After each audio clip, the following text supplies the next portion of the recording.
All right, so good evening and welcome to 40 Days documented session number 100. This can't be 104.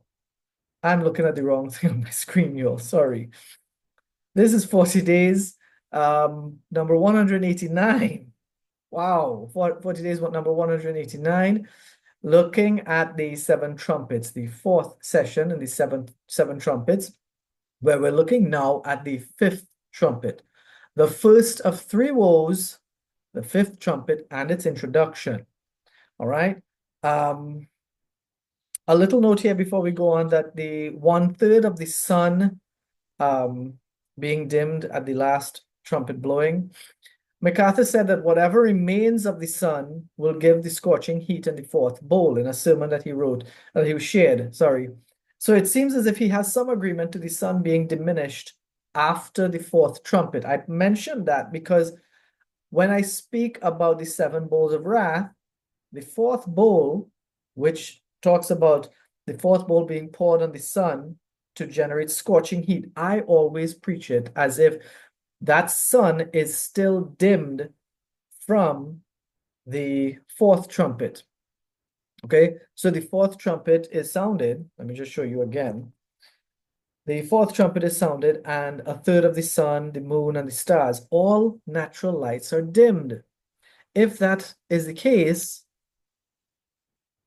down in the bowls, to me, like I said last time, the extra heat from the sun will be more supernatural for men to understand this is not normal, this is God.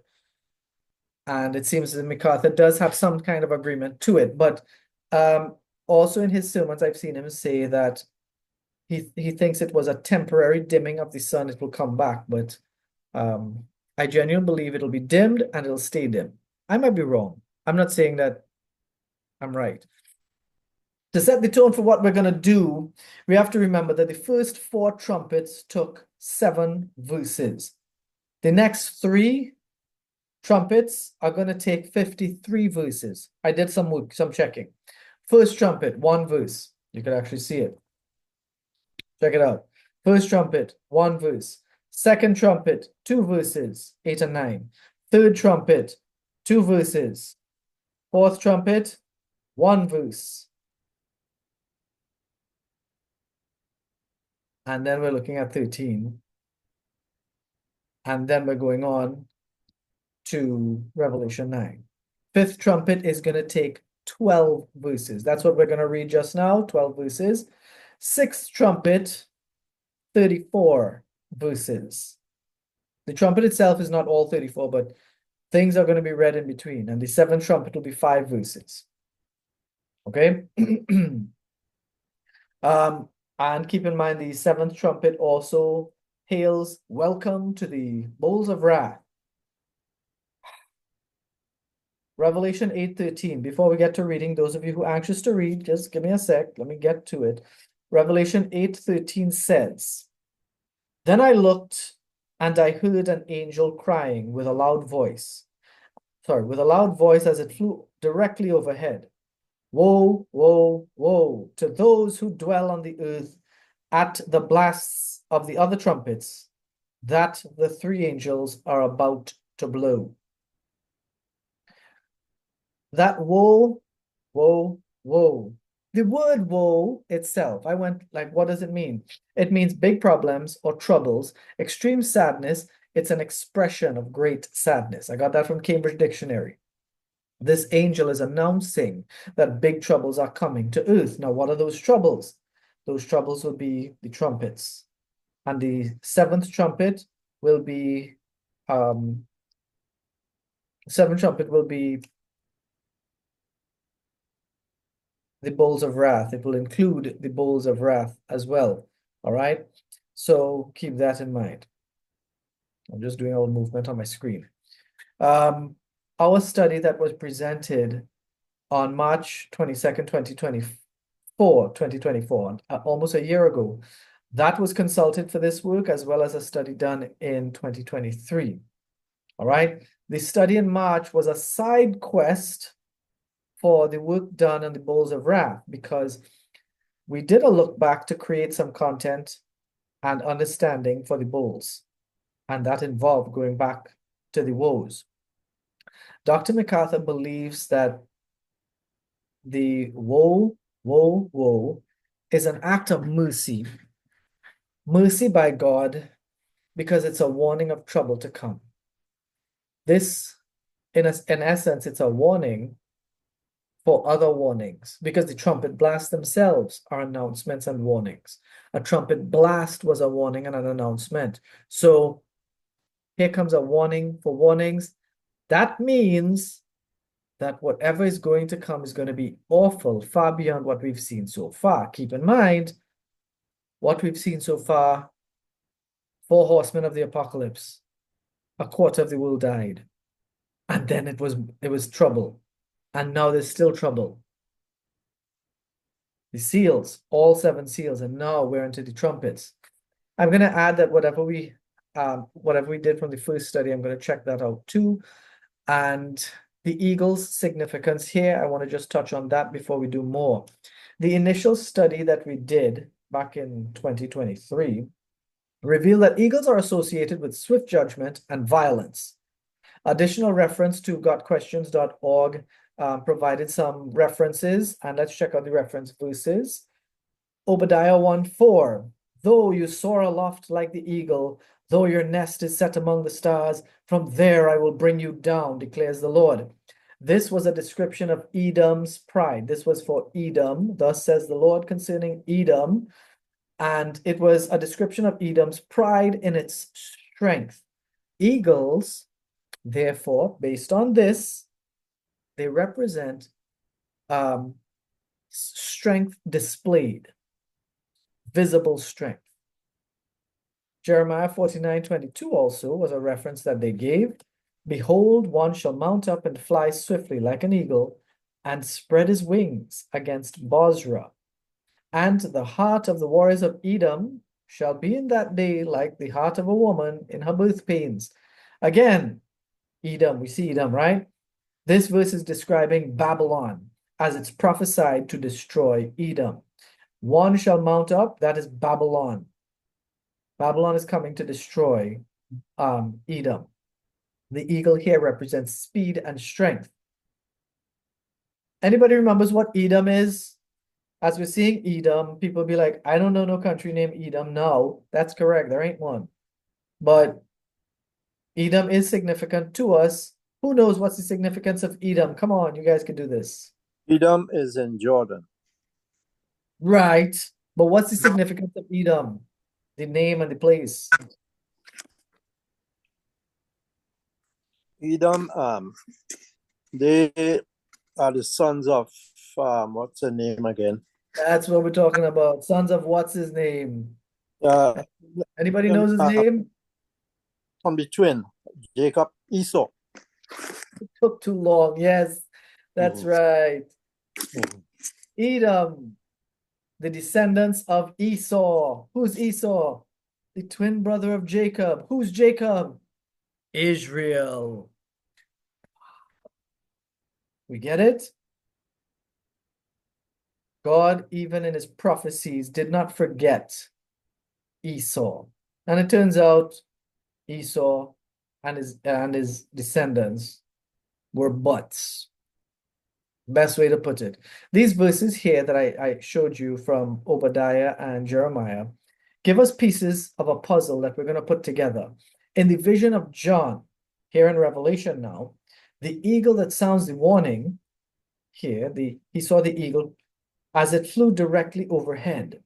This eagle is flying in the lowest heaven. The lowest heaven is the atmosphere. Remember, we did a little study on the heavens, the atmosphere, space, and then where God reigns and resides. Sorry, where God resides.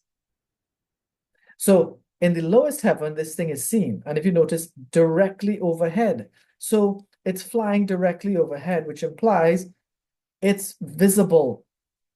It'll be a warning that'll be heard throughout the natural world. The warning will be clear and unmistakable. Whether it will be the actual words or something else, that I can't say, because remember, the visions of John are symbolic.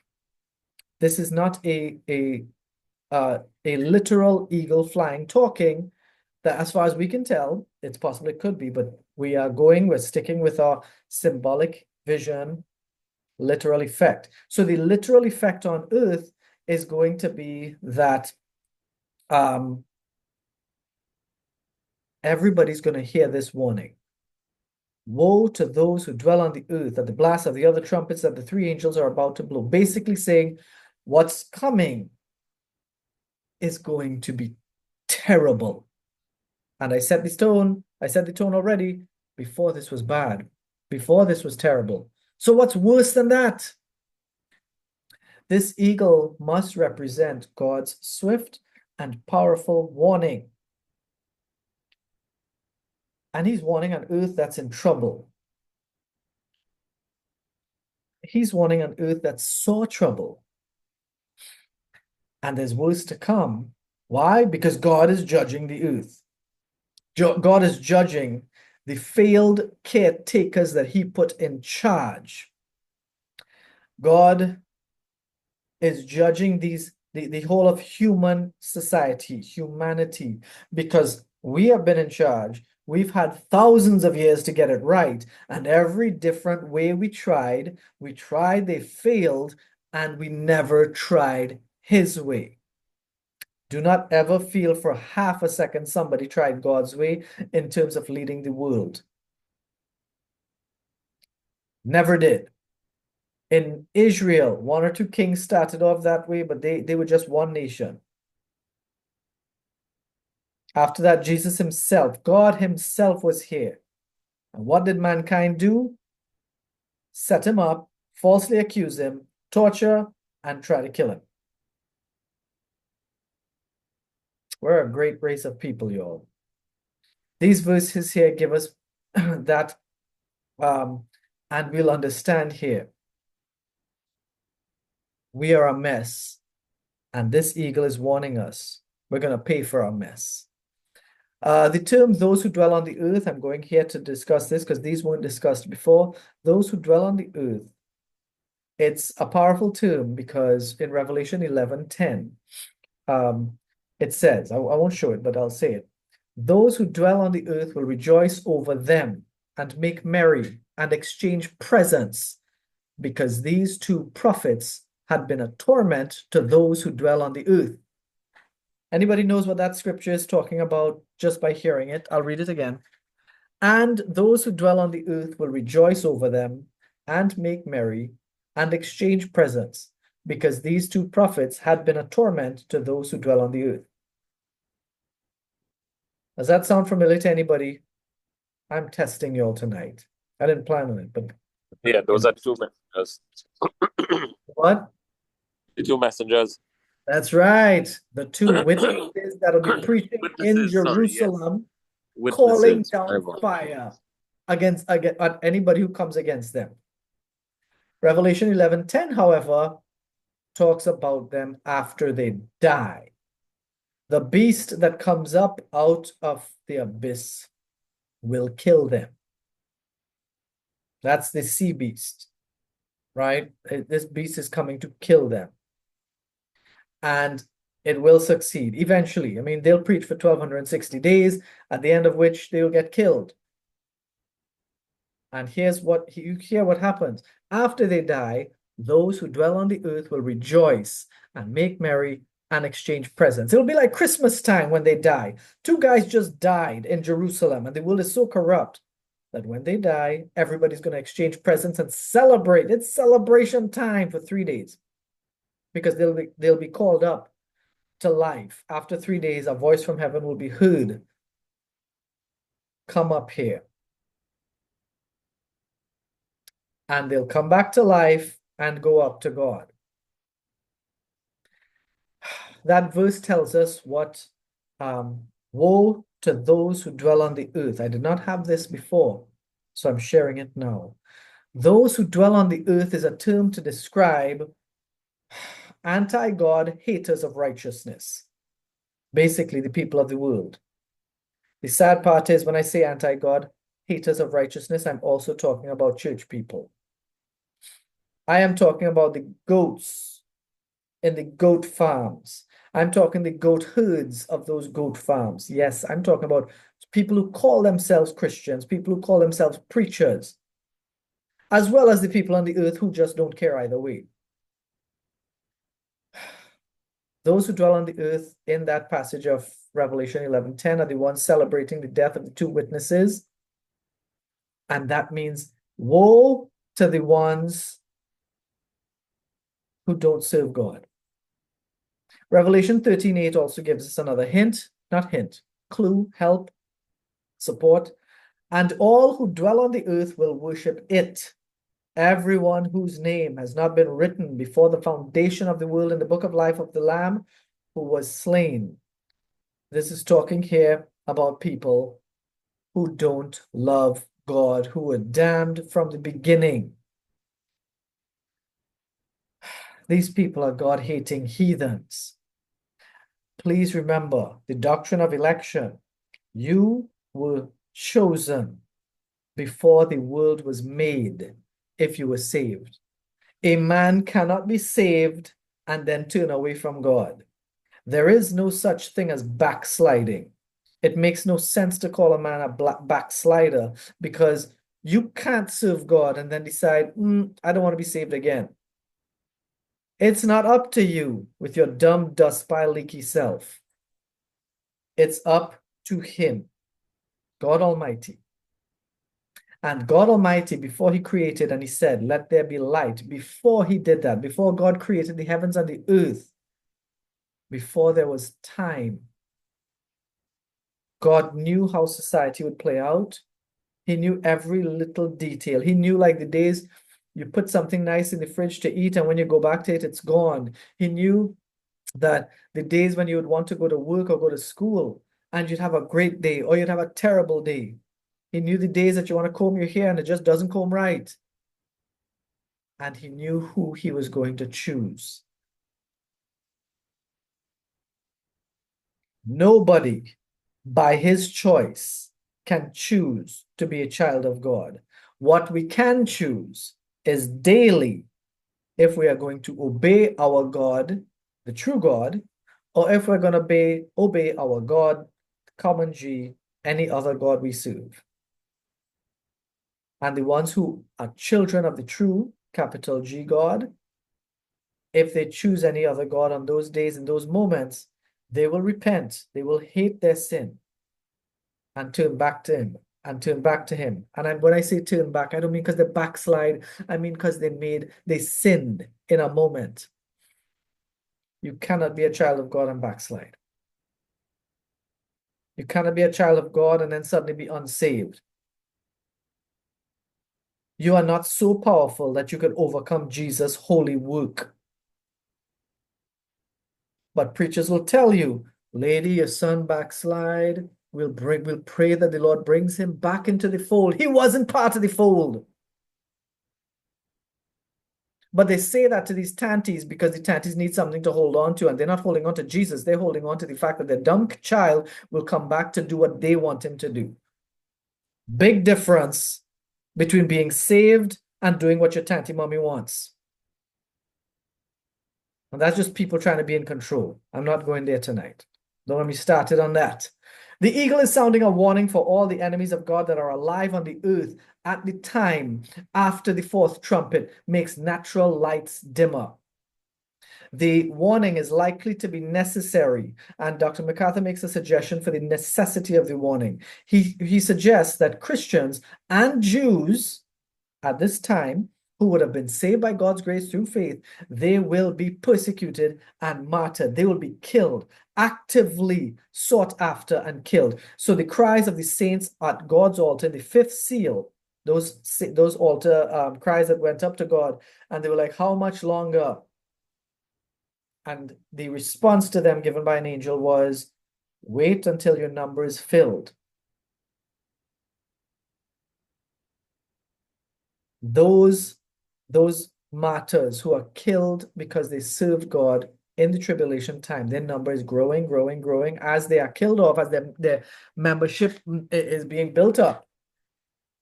And for killing God's chosen, for actively seeking after God's chosen, terrible judgments are coming. I have some possible timing for the tribulation that I want to bring up before I do anything else. Considering the terrible events up to this point, it's a safe assumption that the world is in the tribulation period here. I haven't determined a starting point as yet, for sure. But the general consensus is that the tribulation will start when the first seal is opened. And that's because the Antichrist will be conquering the world as he's gladly accepted by the general population. Remember, the rider on the white horse for the first seal may represent the Antichrist, or at least it'll represent his movement or his beast movement, because the Antichrist is the beast. It'll represent the movement as whatever his system is, even if he's not at the head or in charge at the time or the moment. He might be in the background, or he might be just one of a group. As the beast system, the beast out of the sea, as it conquers with peace, with diplomacy, because it's not violent conquest, as it conquers the world, that might be a good time for the 7-year peace treaty to start up. 7-year peace treaty would be the peace treaty between Israel and its enemies that will be brokered by the Antichrist. Okay?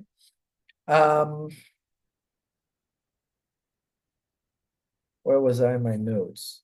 Yeah, this peace treaty would be between Israel and all of the Middle East, the Arab nations that want to kill Israel. The Antichrist is going to set up a nice little peace treaty. Now, right now, the American president has brokered a deal for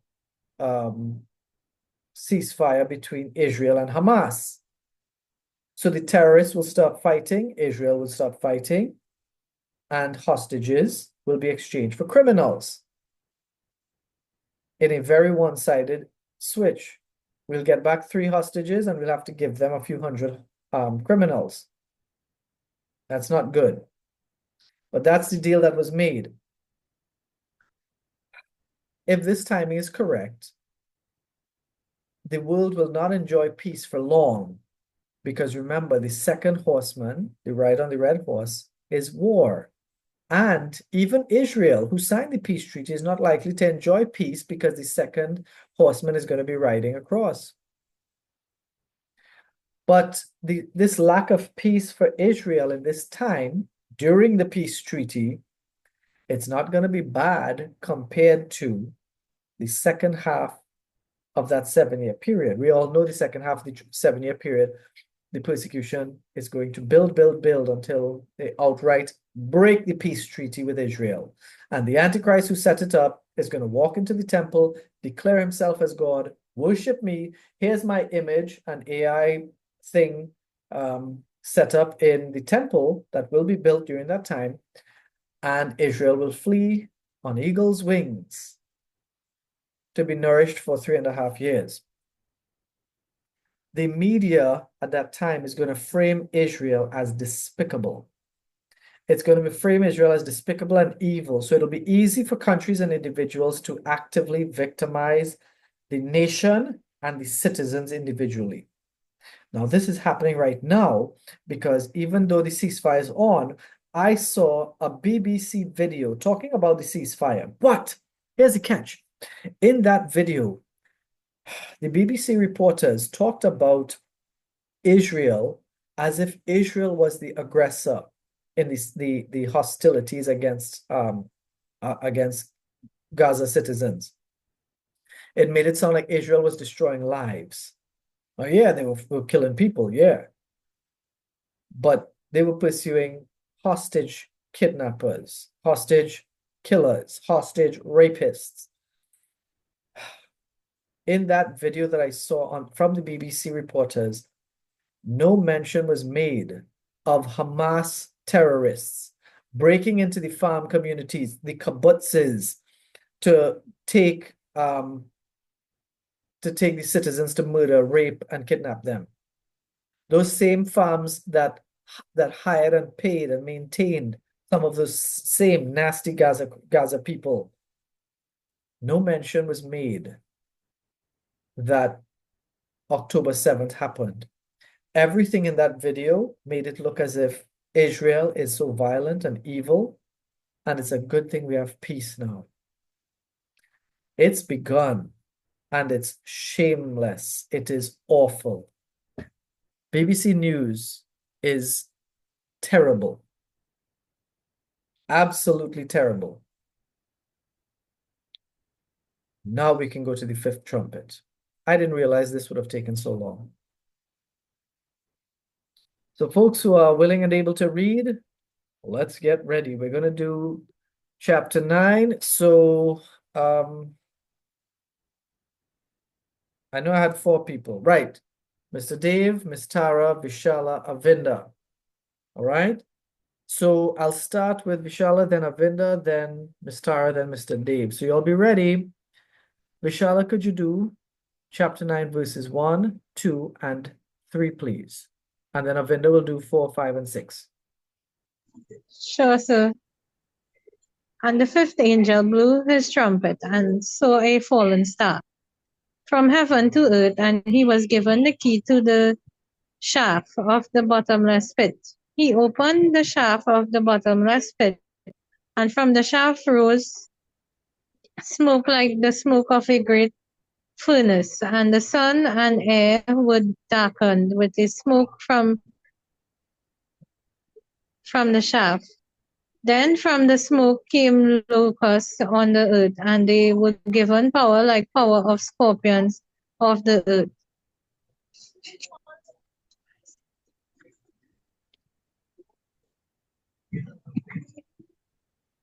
Good. Yeah. So from 4 to 6. Yes, please.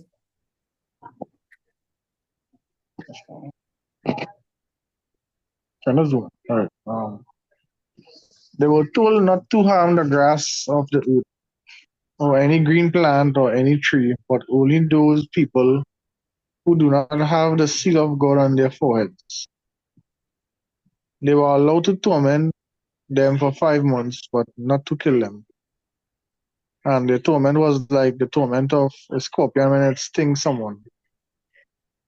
And in those days, people will seek death and will not find it. They will long to die, but death will flee from them. Thank you. Miss Tara, could you do verses 7, 8, and 9, please? Yes, sir. In appearance, the locusts were like horses prepared for battle. On their heads were what looked like crowns of gold. Their faces were like human faces, their hair like women's hair, and their teeth like lions' teeth. They had breastplates like breastplates of iron, and the noise of their wings was like the noise of many chariots with horses rushing into battle. Thank you. Mr. Dave, would you do 10, 11, and 12, please? They have tails and stings like scorpions, and their power to hurt people for 5 months is in their tails. They have as king over them the angel of the bottomless pit. His name in Hebrew is Abaddon, and in Greek he is called Apollyon. The first woe has passed. Behold, 2 woes are still to come. We're not going to finish this tonight.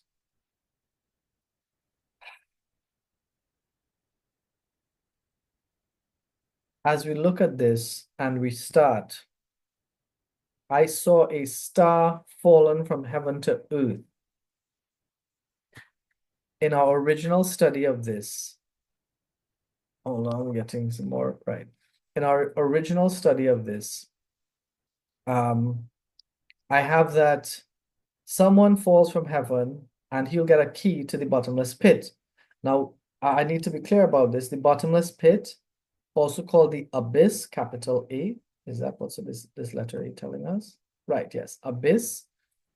It's also called the abyss. This bottomless pit is where angels were sent to be punished when they overstepped and try to go beyond the leash of limits that God placed on them for this earth and their interactions with us. They don't want to go there.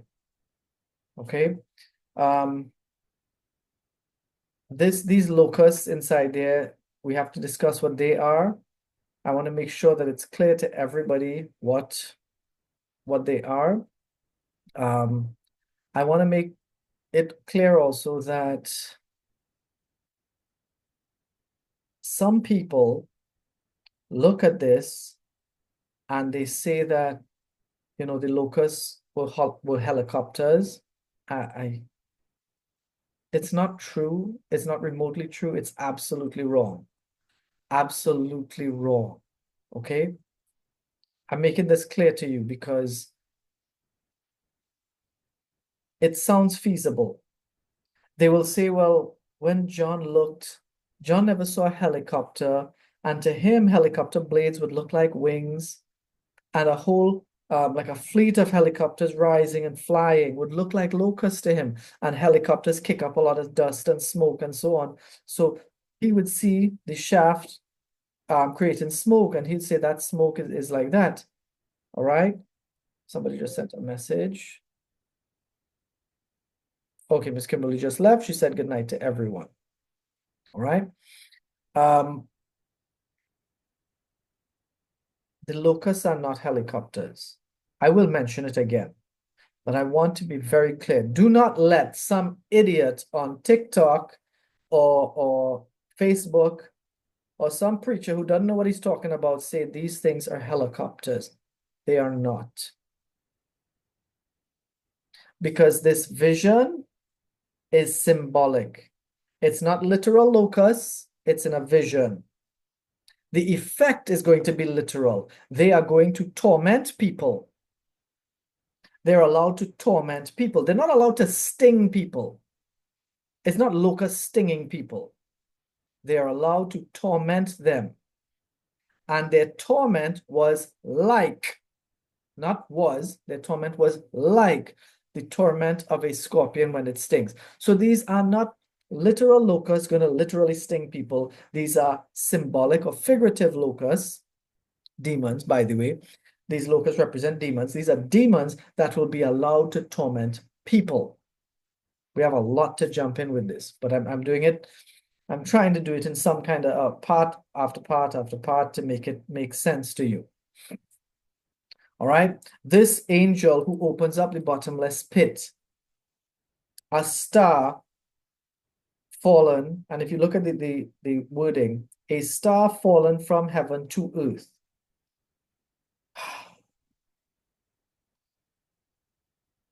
Unlike the previous two, unlike two of the previous trumpets where something like a mountain and a star falling, if you remember, it's in verse 8. Something like a great mountain, and then a great star fell from heaven.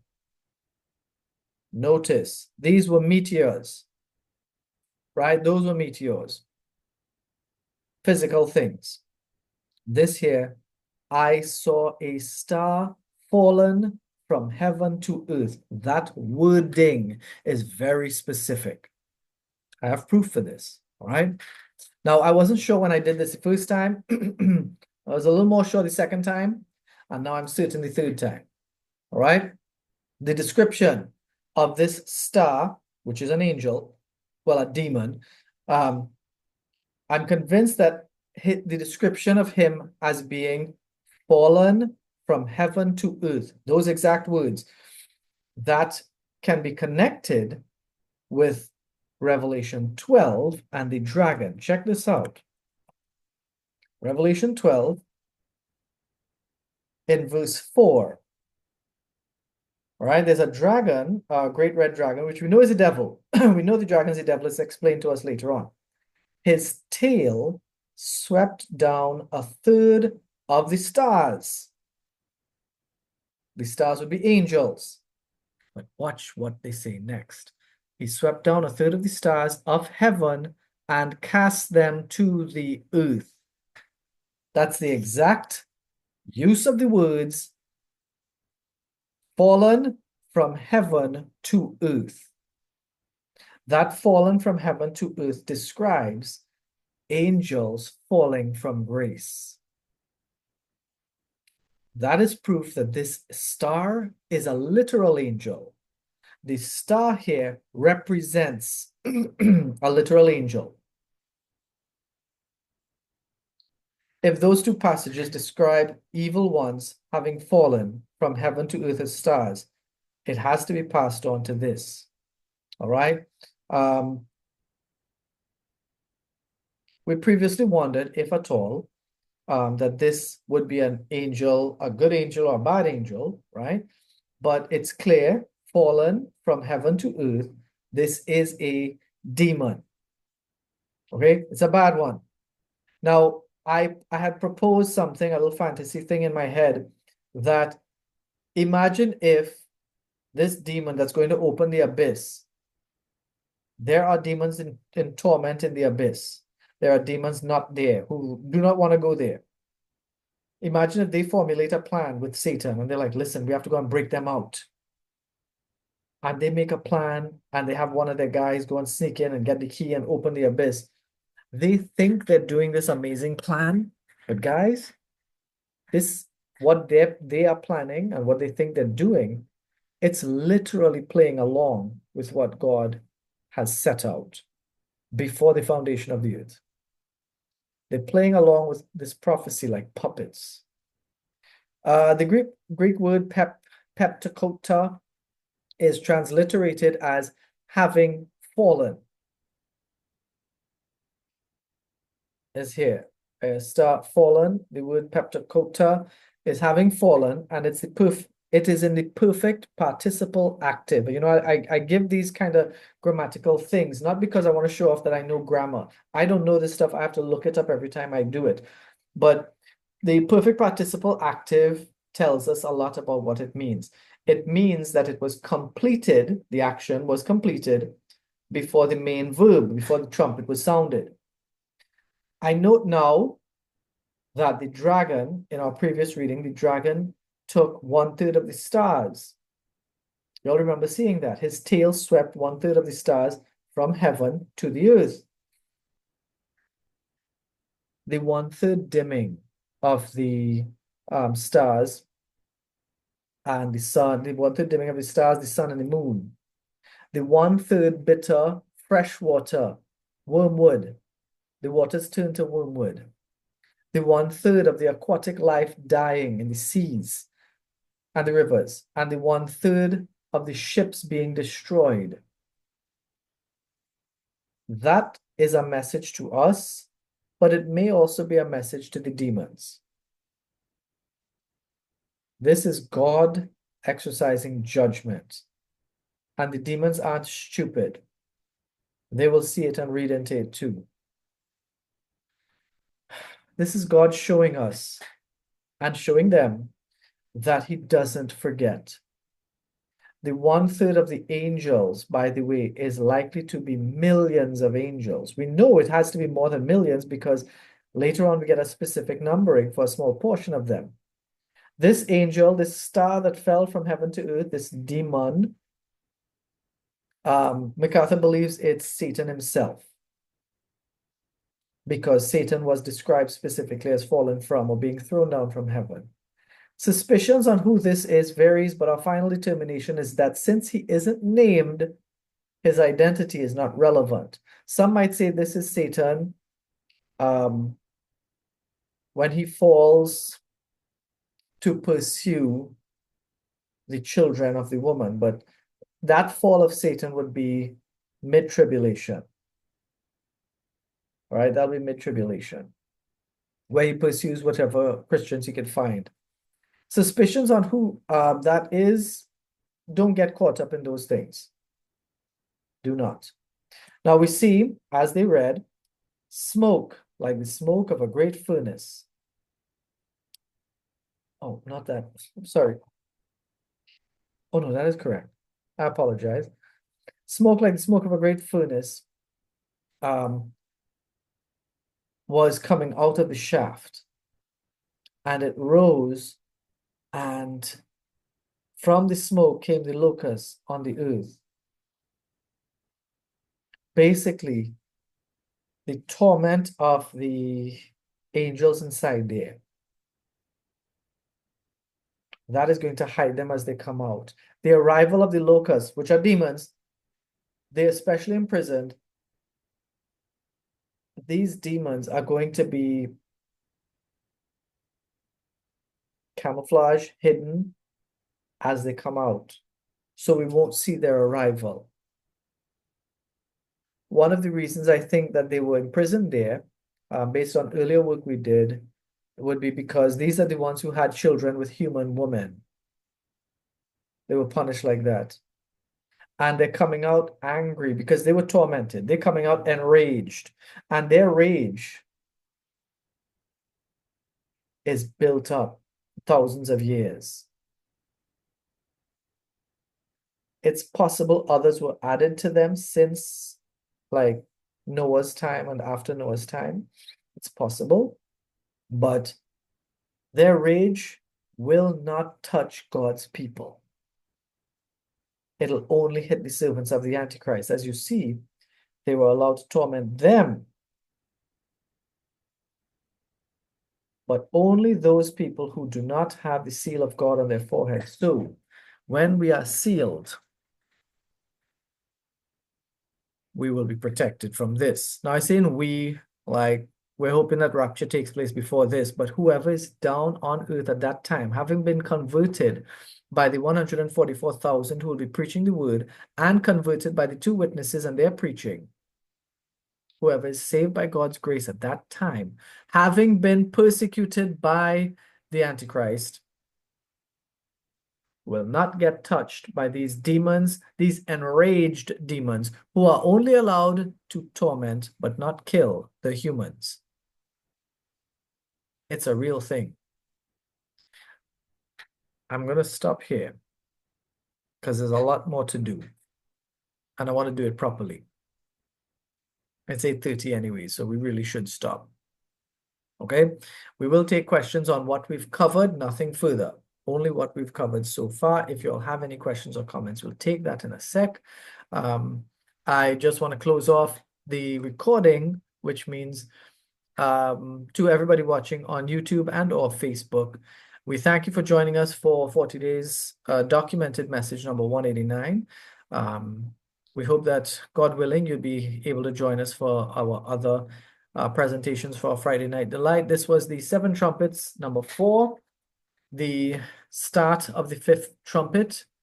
So thank you very much for being here. God bless you and have a good night. Take care and goodbye.